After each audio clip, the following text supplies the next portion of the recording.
Troll farms? Troll farms. Troll farms? Troll farm. Isn't that something that the ICT or the DOJ can do? Ang issue po dyan is wala po tayong batas that specifically punishes troll farming. Hi there! Today, we take a closer look at a story developing in the Philippine digital space. A recent analysis of social media activity has raised questions about what appears to be a coordinated cluster of Facebook accounts defending the Department of Information and Communications Technology, or DICT, during a recent controversy involving a government technology contract.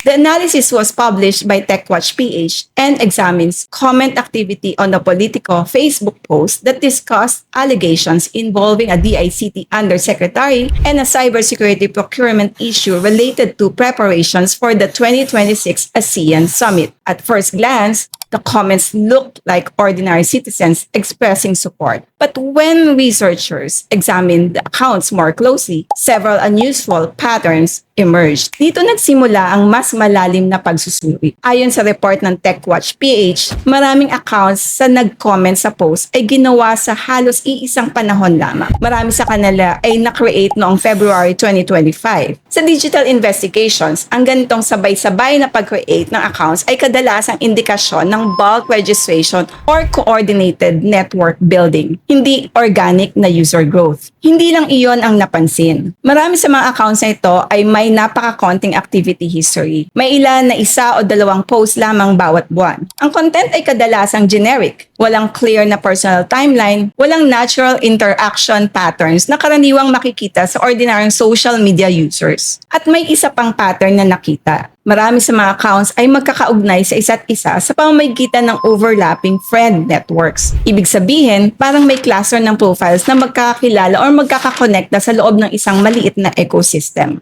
Napansin din ng researchers na ang ilang accounts ay gumagamit ng Zoho mail addresses para sa account recovery. Hindi naman ito illegal, pero sa maraming digital investigations sa ibang bansa, ginagamit ang ganitong email services kapag gumagawa ng maraming anonymous accounts sa isang network. Mas naging kapansin-pansin ang timing ng kanilang activity. Ayon sa analysis, maraming pro-DICT comments ang lumabas halos magkakasunod sa loob lamang ng ilang minuto. Maiksi ang mga mensahe, puno ng emojis at halos pare-pareha ang tono nito. Several comments are praising the DICT leadership while others are defending the criticisms. Kapag pinagsama ang lahat ng factors na ito, sabay-sabay na account creation, minimal activity history, overlapping networks, at synchronized commenting, lumilitaw ang pattern na madalas iugnay sa tinatawag na coordinated influence networks or what you call troll farms. May isa pang interesting na detalye sa report. May isang Facebook account na based sa Cebu City na matagal nang active online at may libo-libong followers.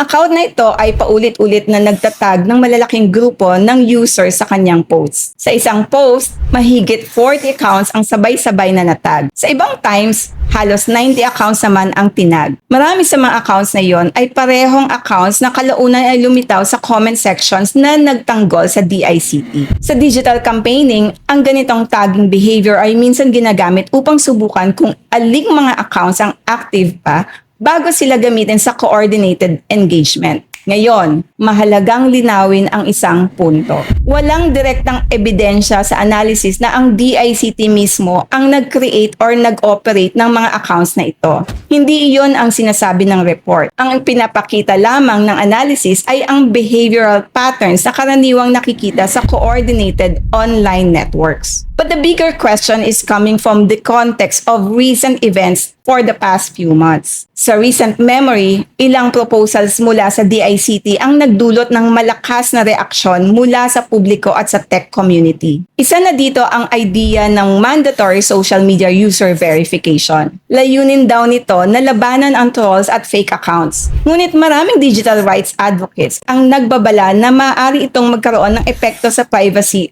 freedom of expression. Sumunod naman ang usapan tungkol sa geo-banning o pagbablock ng platforms like Grok na hindi susunod sa regulatory request ng gobyerno. At kamakailan lamang, nagkaroon pa ng discussion about the possibility na i-ban ang Telegram sa Pilipinas dahil sa illegal activities na nagaganap sa platform. Ikinukonsidera ng Department of Information and Communications Technology o DICT na iban na sa bansa ang messaging app na Telegram.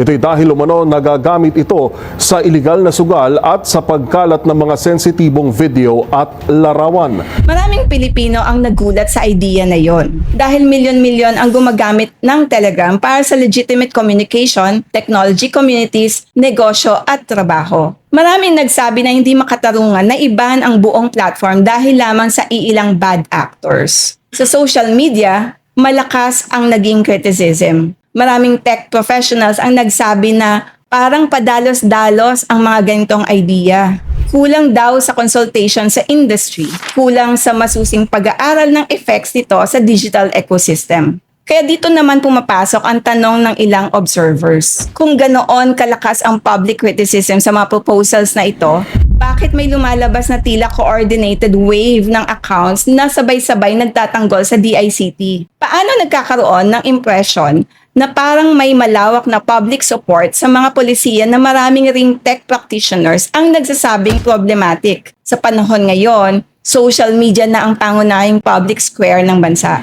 Lalo na ang pakiramdam ng ordinary citizen is hindi naman siya talaga kakampi ng gobyerno and no easier avenue to express dissent and objective criticism. Dito nagkakaroon ng debate.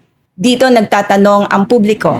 Dito hinahanap ang accountability ng mga institusyon ng gobyerno. Ngunit kapag may pumasok na coordinated network sa ganitong espasyo, nagiging mahirap tukuyin kung alin ang tunay na boses at sentiment ng mamamayan at alin ang artificially amplified narrative. Ang usaping ito ay hindi lamang tungkol sa trolls o bots. Ito ay tungkol sa integridad ng digital discourse. Habang mas lumalalim ang papel ng internet sa politika, governance at public accountability, mas nagiging mahalaga ang transparency sa kung paano hinuhubog ang online conversation. In the end, one basic question remains. Kung ang debate tungkol sa mga polisiya ng gobyerno ay nangyayari sa social media, dapat ba nating malaman kung ang mga boses na naririnig natin ay tunay na mamamayan o bahagi ng isang network designed to influence the narrative? Ito ang tanong na iniwan ng analysis ng TechWatch PH. And this is also the question that our digital ecosystem must